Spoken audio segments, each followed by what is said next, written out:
আচ্ছা, তোমরাই বলো আমি কেমন করে সংসার গুছিয়ে করব। আমি সত্যি কথা বলতে নতুন বিবাহিত, তাই বুঝে উঠতে পারি না কেমন করে কাজগুলো করলে গুছিয়ে সংসার করতে পারবো।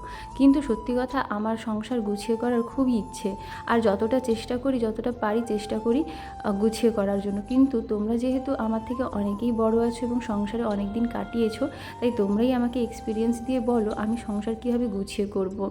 যেহেতু আমার শাশুড়ি মা নেই, তাই আমার সংসারে কিন্তু আমাকে সবটা নিজের বুদ্ধি খাটিয়ে করতে হয়। আর শাশুড়ি মা থাকলে হয়তো আমাকে বলে দিতেন যে কেমন কি করতে হয়।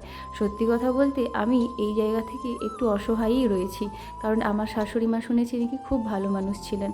তাই শাশুড়ি মায়ের অভাবটা আমি প্রতি মুহূর্তে বুঝতে পারি। আর এই যে গাছগুলো দেখছো, এই গাছগুলো কিন্তু আমার ননদ নিজের হাতে লাগিয়েছে। ও খুব শৌখিন, গাছ গাছ লাগাতে খুব ভালোবাসে। যেহেতু আমি এর আগে কখনো ইনডোর প্ল্যান্ট লাগাইনি আমার বাবার বাড়িতে থাকতে, তাই আমি কিন্তু এই গাছগুলোর যত্ন কীভাবে নিতে হয় সেটা জানি না।